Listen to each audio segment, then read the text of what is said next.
Welcome, warriors. In this week's episode, I welcome Dr. Lisa Hartwell to the podcast. If you're on my email list, you may have seen me reference an episode where she hosted me on her podcast, Anxiety Ease. In this episode, Dr. Hartwell shares about a different type of trauma, a trauma we choose. Intrigued? Grab a tissue and settle in. Let's rock. Does your past haunt you? Maybe you're in a storm that feels like it will never end. Are you fighting a battle that's rendering you hopeless? Maybe you feel like you're fighting alone, but your battle was not meant to be a solo endeavor. You were meant to be a warrior among warriors. My name is Heather, and I grew up thinking my battles were nobody's business until I found myself in an abusive marriage and felt cut off from all avenues of help. In this podcast, you will hear warriors' words. They will tell you of their battles, both won and lost, their journeys, and their lessons learned along the way. But we don't stop there. These warriors will share how they have applied those lessons to go from warrior to survivor to thriver. Whether it's an abusive marriage, illness, mental health crisis, or any number of traumas this world dishes out, these warriors will use their words to help you find the beauty in your broken, move beyond your battles, and become the thriver God created you to be. Pick up your sword or boxing gloves and join the battle. Your words are powerful, my friends. Make them warrior words.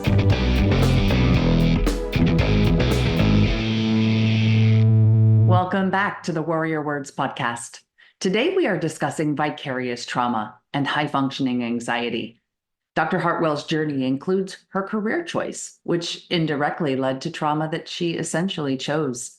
We look at how trauma impacts us when we make the choice to jump into situations where the trauma is happening to others. Dr. Lisa Hartwell is a highly regarded clinical psychologist, high-functioning anxiety coach, author, and speaker with almost 30 years of experience, starting her career as an emergency room and flight nurse.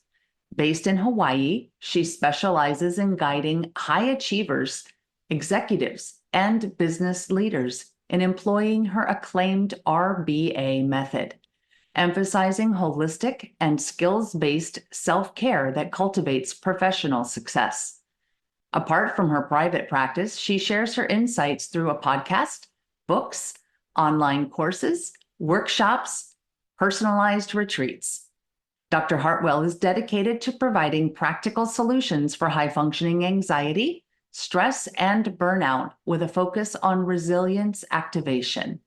She holds degrees in clinical psychology and nursing, and her current role is as a clinical psychologist in the state of Hawaii Department of Health, where she contributes to clinical eligibility determination and trauma-informed training and consultation.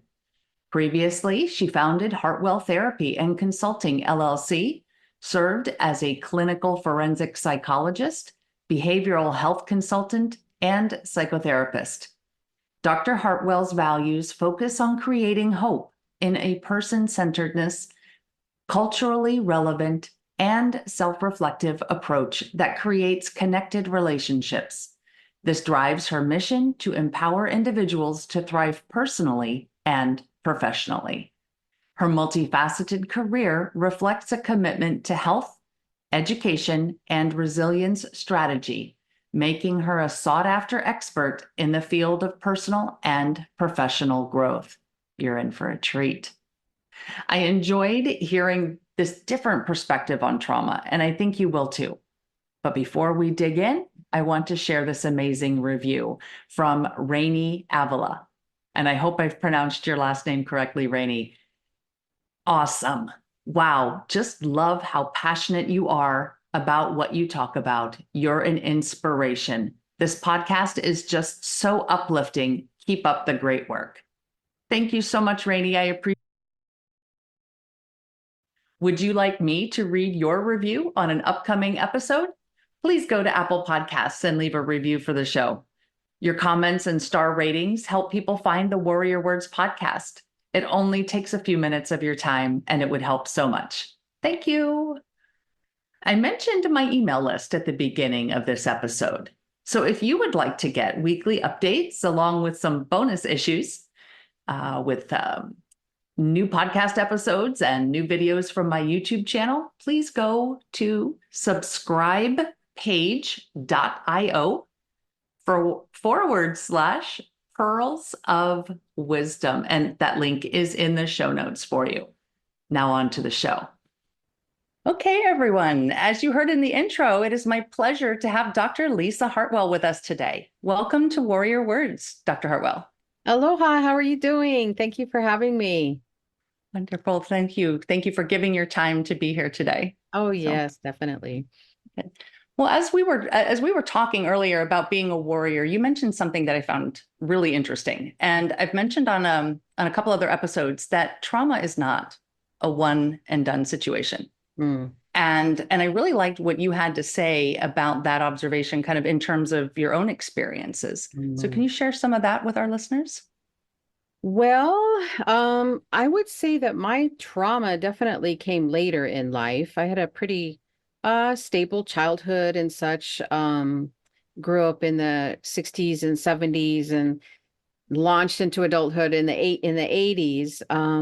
And I had some stuff happen when I was younger, but nothing majorly traumatic. Other than the biggest thing that probably happened to me is I ended up with, I don't know if you know what tinnitus is, but it's ringing in the ear. Mm-hmm. So I ended up with that when I was in fifth grade, and it kind of changed the trajectory of my um, listening ability for quite a while. It interfered with studying and sleeping and all of that.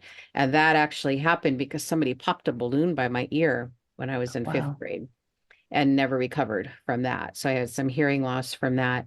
But as far as emotional trauma and stuff, that wasn't until later when I was actually exposed to that, frankly, as a nurse. I went to nursing school but maybe about a little over a year after high school. And then ended up as a new grad over here in Hawaii, moved here when I was very young in my 20s, 21 actually, as a new grad. And, that's kind of young when I look back now of being thrown into taking care of another human being and being 100% responsible for that. And one thing that when I think back to that journey of starting my professional path, it was literally being thrown in and feeling completely 100% overwhelmed because you're not quite competent yet. And the confidence that comes later felt very traumatic, especially when someone would die, because they're in the hospital. And then later on, after I sort of got away from floor nursing and went to the emergency room, that's where I experienced the most exposure to trauma. And from there, that was many years. That was over 10 years. Through that process, I became a flight nurse as well and ran the flight program over here for a little while as the director of nursing. And of course, that exposure to trauma. So it was more exposure to the traumatic events that would happen in patients' lives that wasn't necessarily happening to me. The trauma wasn't happening to me. So they kind of refer to that as vicarious trauma nowadays. They finally have a word for it. And I recognized at some point in my path that it wasn't really a term back then, but now I recognize it as really having high functioning anxiety throughout that exposure to trauma, to where I was having a harder and harder time recovering from that and settling down when you'd walk away from, a flight or, a bad case or something. And no one would ever have known that. And that's really what the key marker of high functioning anxiety is you're calm on the outside, you're cool as a cucumber, and you really look like you know what you're doing because you do know what you're doing. But on the inside, you're full of turmoil because your body and your brain is saying, get out of here. What are you doing? Exposing yourself to this situation. Right. It wants to protect you, but you can't because you're there taking care of someone. And so that is really what my story is that got me to this place of, and I'm so excited to talk about the warrior aspect of this because it is a thread that is really not spoken about how do you rise up and become a warrior through these seasons in your life that you're frankly choosing. How do you get through them and come out the other side a warrior? So that's really what my trauma journey is more exposure to trauma versus having things directly impacting me, which didn't really happen till I was an adult, as you know. Well, it's interesting that you say that because you just brought up a memory for me that I hadn't thought about in years. I worked as I guess a manager, I guess was Mhm. my, I don't know what remember my exact title, but of a home for children who had been, I guess, remanded there by the state Mhm. for various reasons, Right. and some of those reasons, had to do with their parents who were incarcerated or Mhm. deceased, um, and I would Monday mornings I would develop headaches and I would Mhm. develop stomach aches, Ah. and it was, it took me a while to figure out why because Mhm. I didn't work weekends, Yeah.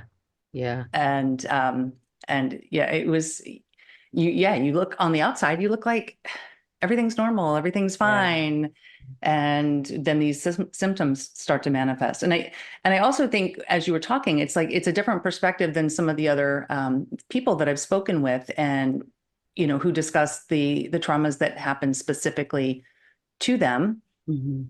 that maybe they didn't choose, Right. um, Right. versus you're not choosing the trauma per se, Hmm. but you're choosing, I'm here to help people. Yes. I'm a nurse, and Right. so it's a much different perspective. Yeah. So how would you say that you learned to deal with some of these traumatic situations that you'd face in the ER or Mhm. in other nursing situations? Yeah, that's such a great question. From my nursing career took me back to grad school and I became a psychologist. And specifically, one of my specialties is forensic psychology, which is working with the criminals and the incarcerated folks on the other side. Mhm. Having worked with victims for so many years that showed up in the system.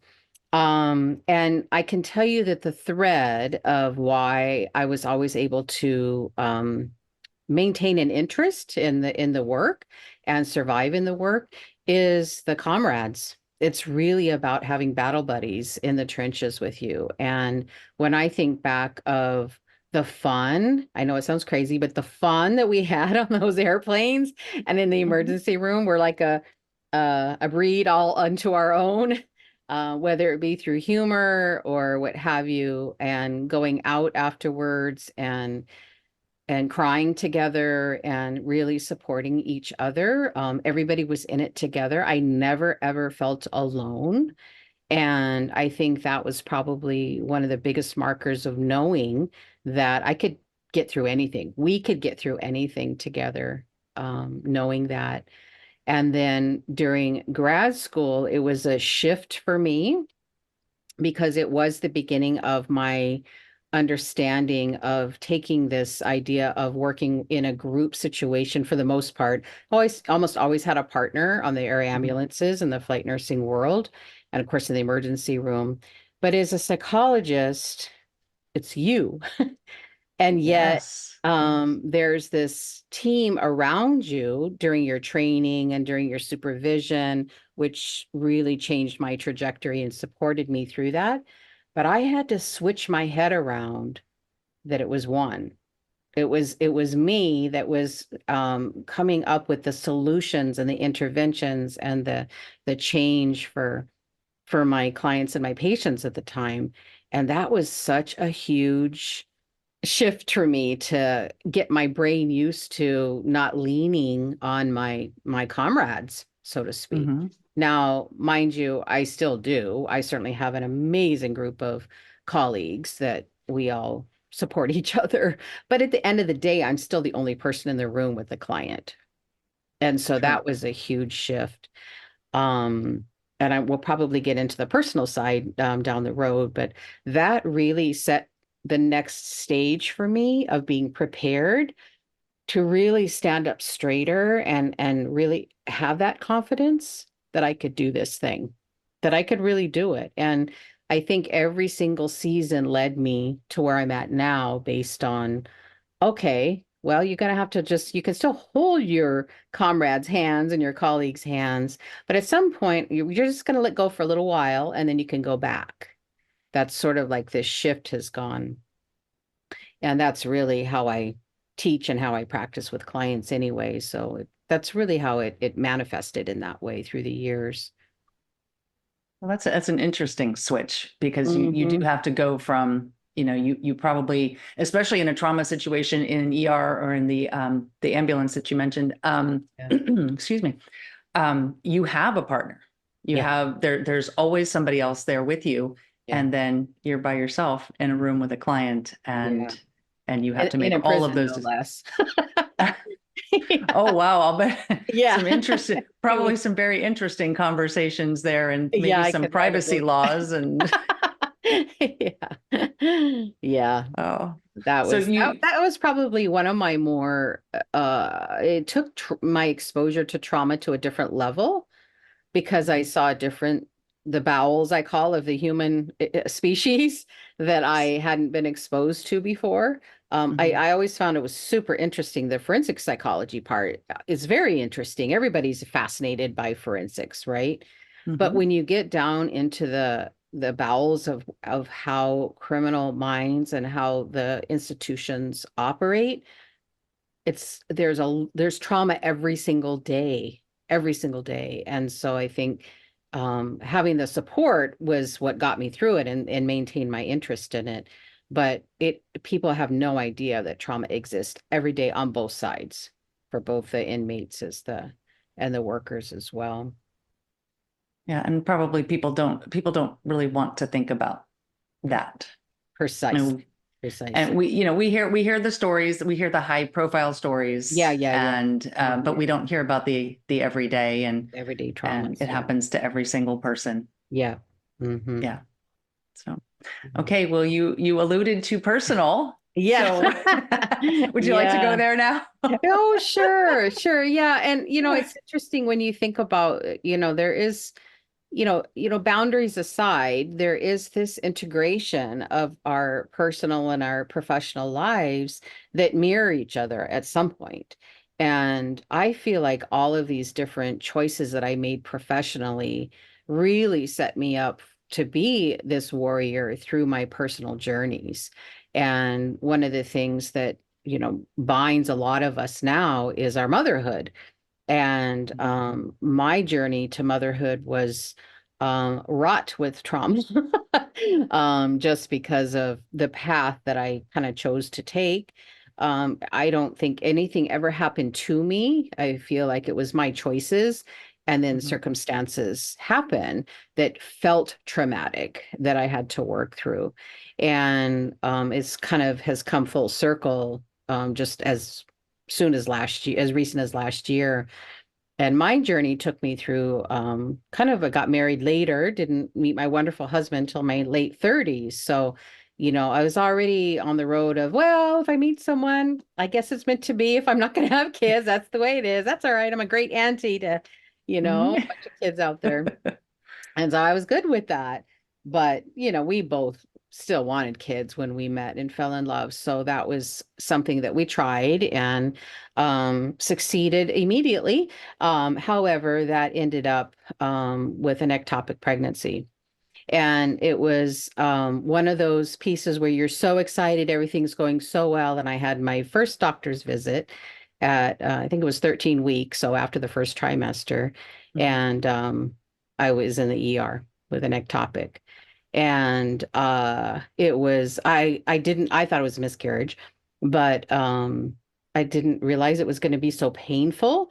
And they're like, something else is going on here. We're going to dig a little bit deeper. And that was tough because when you're a nurse too, all this stuff is going through your mind that Yes. you kind of know, but they're not sharing things and you just want them to tell you what's going on because Mhm. you can take it in because you understand anatomy and such. But that was extremely traumatic to have people all up in your business and not know what's going on. And so fast forward, I found out that I just was not going to be able to have kids. And we decided to intentionally pursue infertility treatments, and had two failed IVFs and lots of Clomid, if I'm sure folks know what that is, and IUIs and such. And it was like a year and a half journey. And I felt like every single one was not in bed crying kind of trauma, like can't get out of bed, but Right. more so, why am I subjecting myself to this? Why am I subjecting my body to this? That's the part Yeah. that I was very much in conflict, and it was a goal that my husband and I had. So, it was kind of a little bit of a dichotomy of why Mhm. am I doing this when it doesn't even make sense when I feel like crap all the time? And Interesting then questions. Yeah.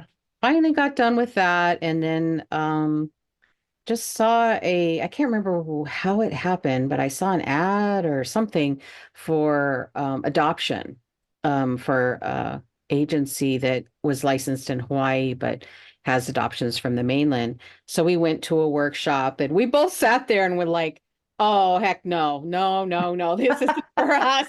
There's no way we're not doing this. And mind you, like you, I had been on the periphery and involved with foster care and all of that because of my work. And I was like, oh no, no, no, no, no, no. I don't want that drama. I don't want that trauma. I'll do that in professional, but not, well, long story short, we jumped on the bandwagon. We called it our Jedi training. That's, just for Oh, lack of a better term, because if every parent had to go through Jedi parent training as they send you through for adoption, you would you would delay having kids for a little while, because they kind of scare you into, this is what it really is, and you have to be prepared for that. maybe And we should send more parents parents to be through oh, something like we that. still laugh about that. We're like, because we're already by this time in our early 40s, right? And we're thinking, oh, come on. But and so that's where the trauma started just kind of continuing, which was we had four failed adoptions. And nowadays they call them interrupted adoptions, which means the birth mother changes her mind, and which is Okay. all important. And it's really important for folks to have that. But the difference is we kept going. We kept going to the state and showing up with the expectation that it was going to go through. So we weren't really that versed on how to do this whole thing. And it was horribly traumatic to keep showing Yeah. up, be 100% prepared, because you have to be, and then just to have the rug pulled out again. And we were 3 months out from our home study because they expire. And I told my husband I was done. I was like, I can't do this. I've had enough. It's been almost a year and a half, 2 years now. Actually, it was 2 years by then of this trying to have a child in our lives, and it's just not meant to be. And he Yeah. said, well, we might as well just try until the end of our home study. And you got nothing to lose. And okay, I guess, but very, very lackadaisical. I was like, okay, Mhm. but you're gonna respond to the emails and the phone calls and the screenings and all that. Well, lo and behold, yeah. So of course, God has different plans than we have for ourselves. It And usually works that way, it yes. usually works out that way. And so that's what happened. And then we got a call and ended up learning a lot about open adoption, which means we have complete access to or the birth mom, and we have a little bit of control about how much access she has, but it's very open. We share his life with her, and so we got our son. Um, let's see, met her 2 months before March, April, May, 3 months before she delivered, and Mhm. then was there shortly, 12 hours after his birth. So, and maintain that open adoption with her. So it was very nerve-wracking. Talk about high functioning anxiety throughout, just wondering if it was going to go through. And he's now 13 and a half. So now we're just, right alongside you with parenting and enlisting all of that Jedi training. So we're in the throes of adolescence, which is a a different Fun type of time. trauma, I suppose, right? Yes. But but yeah, so that everything that I would say that it's been the main pieces and in talking to adoptive parents, and I have friends that have adopted, and certainly met so many folks online and shared our stories. And one of the pieces that keeps coming up as the trauma kind of rears its head, especially as a mother, is you feel like I don't know. I was trying to articulate it with Tim actually recently, one of our friends together online here, is that you feel like you can't articulate, but it feels like a different kind of pressure that you don't screw up your kid. And I don't Mm, know if other parents have that deliver biologically, but it's an interesting thread that we adoptive moms feel and are kind of united in that. And and I feel like it's rooted in the trauma, which is that at any point this situation can be taken away from you. And, yes. and Mhm. because you're exposed to that in trauma, and especially in my work, showed me that trauma results in loss. And, Mm, to walk through an adoption, fertility and then adoption journey where loss, that's all it was, one after another. right. You kind of get wired into thinking this could end at any moment. This wonderful thing, even though he's a teenager, and I would love to like give him to you for a weekend sometimes. um, it feels like it's going to end at any moment. And so I feel like sometimes we work double time to try and make things okay. And I think that's directly rooted in trauma. Mhm. No, Yeah. I would agree. I would agree. Yeah. I no, I noticed like when you said that about you don't know if birth moms go through that too. Mm. I can't speak for all birth moms, Yeah, right. but I can speak as a divorced mom. Mm. And the fear that I had that my children would end up a statistic. Yeah. Yeah. And Yeah. then I had to realize they already were as children of divorced parents. Mm. Um, but my thinking there was, more of the juvenile delinquency and, Mm. getting involved in illegal substances and things of that nature. Um, that was it was a constant fear that I wouldn't screw that up and that I would be able to, as a single parent, Mm. raise them to not go down that path. Right. It's like that's So like a double whammy of statistics right there. yeah, so it Yeah. was thankfully at 20 and 22 we we've had no arrests and no jail High time five. and yes. Yeah. And no, I am extremely proud of both of them. So Oh, yeah.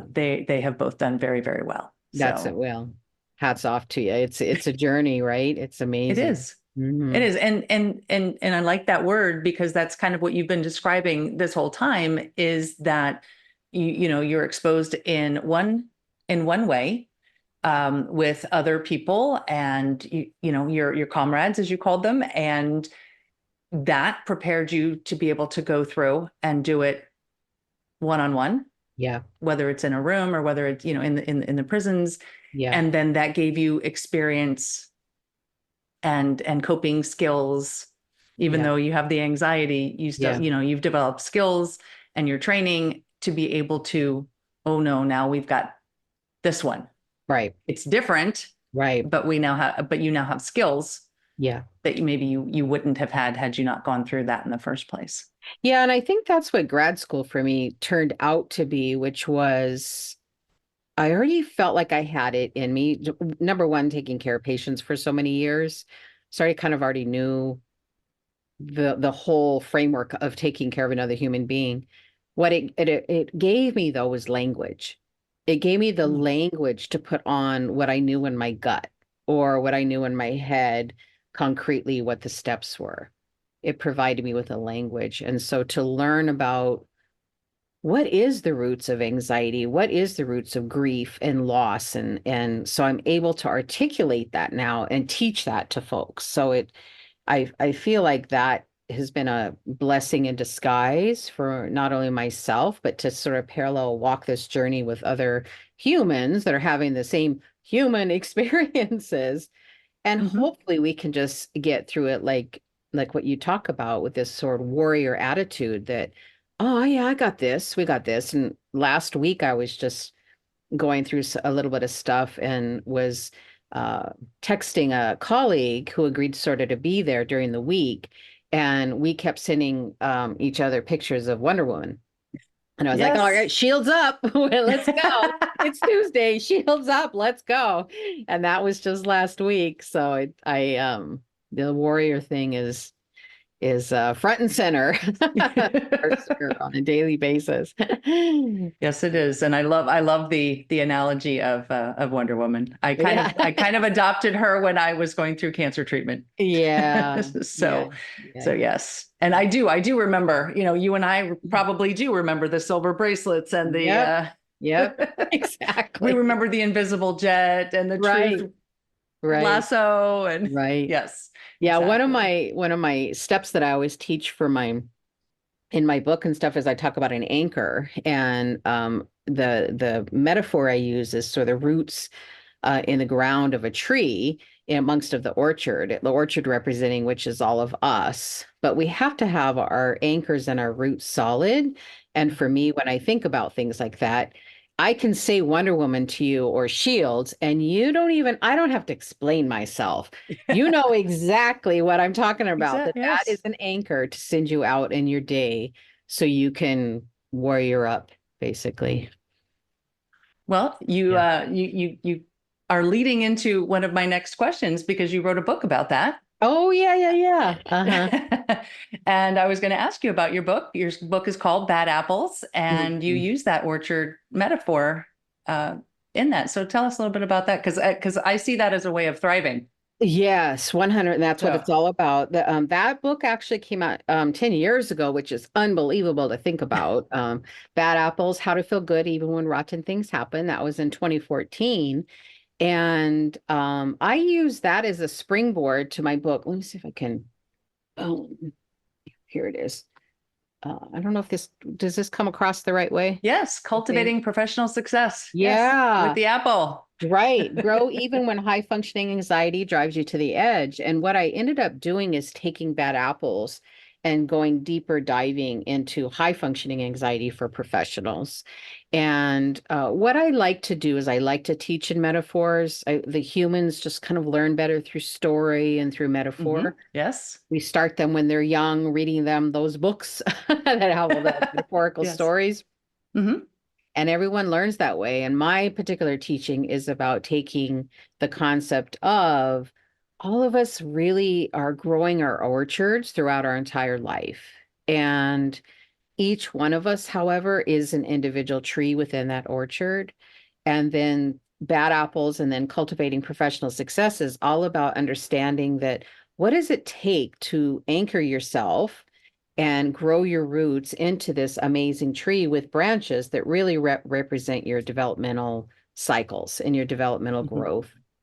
And then how do we produce abundant apples and have a thriving life?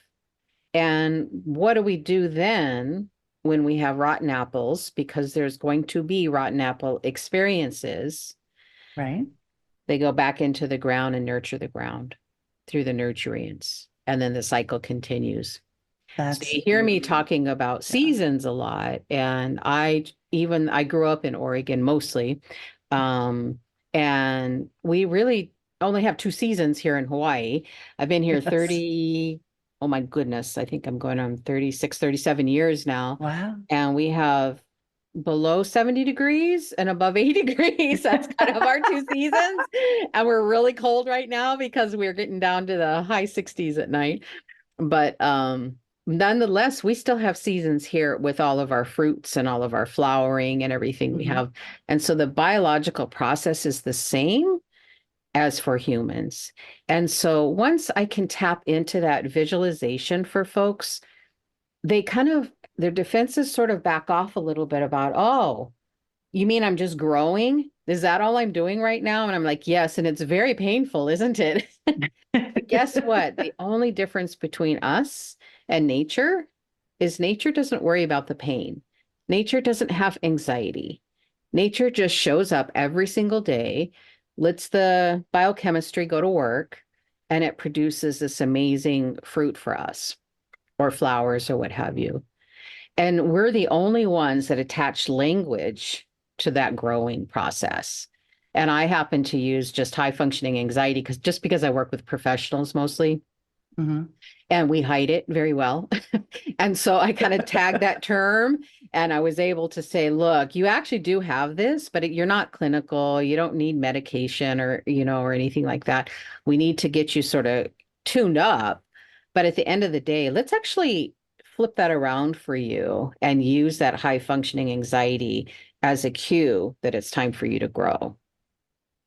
And so the other piece of that that I know you probably uh, relate to this, which is I always, the part of my book that I go a lot deeper than I did with Bad Apples, is I really want folks to shift back to listening to your soul as your guidepost for growing. And that high functioning anxiety is really just a brain process to alert you to pay attention to your soul. And what happens is folks get away from that. They know what they should be doing. And when I look back on my life, there were so many times that I kind of pushed the override switch on my soul's desire or my soul's Mm. process or what God really wanted for me in my life. And it could be in small ways or in big ways, whether it be relationships or whether it be a business decision. And um and now I'm old enough now that I recognize that in an instant and I follow it without question. I don't even question it. I get it. I get it. You don't have to tell me twice. So that's It, really what my hope is the next generation. I want to teach this stuff and I'm super passionate about it, obviously. And now it's just the business side of it is how do I get this word out about this concept in a way that is tangible and easy and an easier way to live our lives and grow without angst and carrying the badge of honor of trauma. It's just it's I got through it. You don't need a badge. You really just, no, you know. no. I think it is, like you said, though, it is human nature to I don't know that there are some, I think, that like that badge just of the trauma part, but I think it's also human nature to want that badge of maybe surviving Yes. and I made it through. Yes. And and then as we talk about too, going on and thriving, taking what we've learned as we've battled and we're a warrior and are surviving, and then taking those lessons and now thriving, Yeah. which you've done with your books. And then you've also mentioned wanting to get that word out. And I know that you also have a relatively new, not new, not like Yeah. mine, but new new podcast Yeah. about Yeah. high functioning anxiety. So tell Yeah. us a little bit about that, because that's as we know, we're podcasters, and people Yeah. listening are love podcasts. So it's a great way to get it out. Oh gosh, and that was so fun. I just thought, in business, we all, there's marketing involved. There's that's the only way to do it is to get the word out about your business being in existence. And I thought, oh, I love to talk. Check. Technology, as long as it's easy, check, and I don't mind, obviously like to write. And so I love the content creation piece of it. And yeah, I started Anxiety Ease with Dr. Lisa Hartwell, and it's really about high functioning anxiety solutions for professionals out there. And it mirrors the first season. So it's been about a year and a half now. The first season was about mirroring the course that I have online, my retreats that I do, and my workshops and teaching. So that all kind of goes together. And one of the things I love about a podcast the most is everyone learns differently. Some people learn by listening, some by reading, some by talking and teaching. So I kind of love it for that piece of it, because it gives people a different perspective as a way to learn.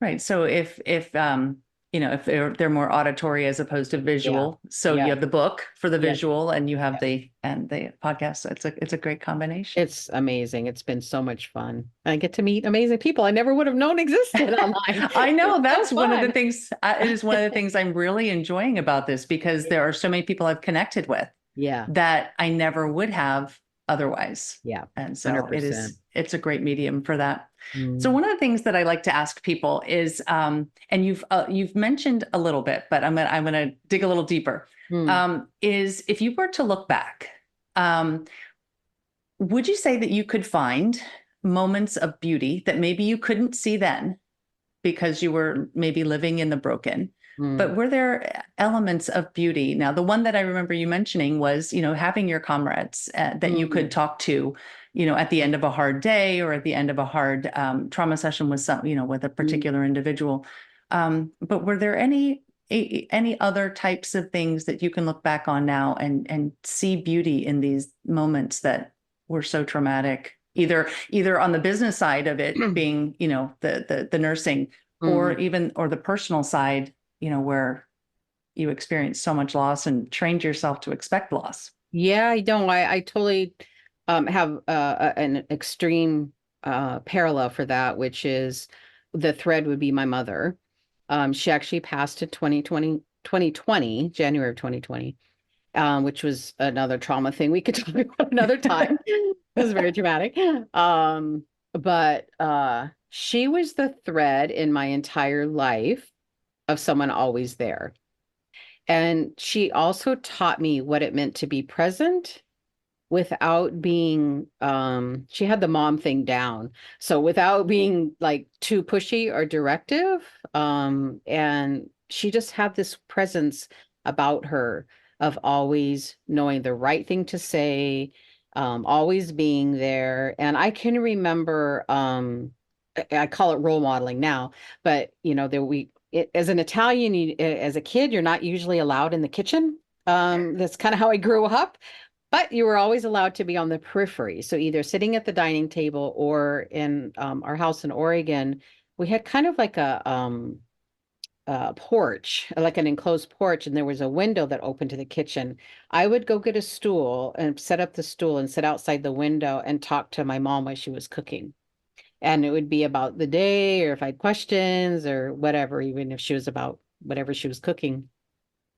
And I still have that memory of sitting there and, she was never like bothered by me talking to her or anything.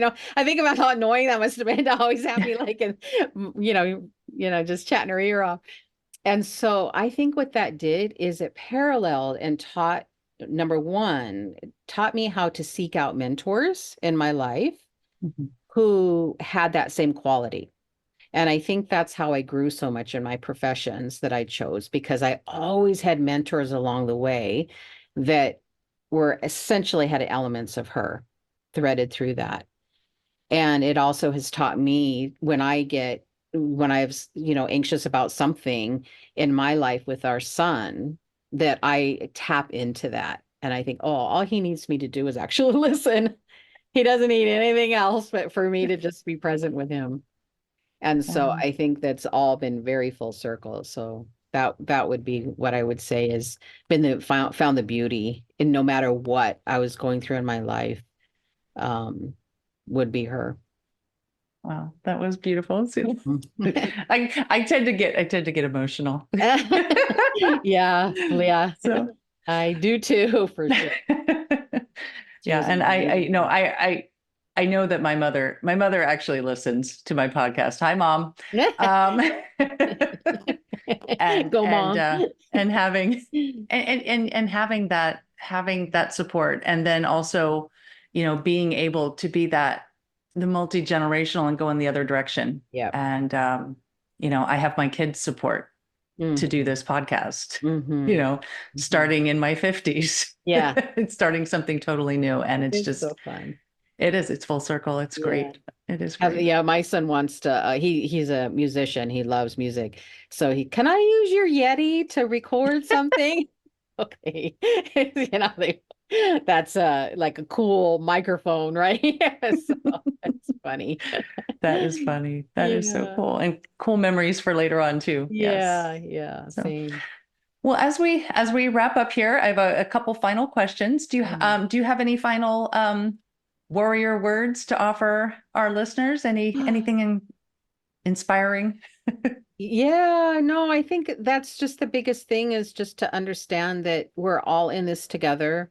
We might be maybe one or two steps ahead or even behind you, but we're all in this orchard together. I think that's the biggest thing I would offer, that if you feel like you're going through something, there's always going to be someone there for you.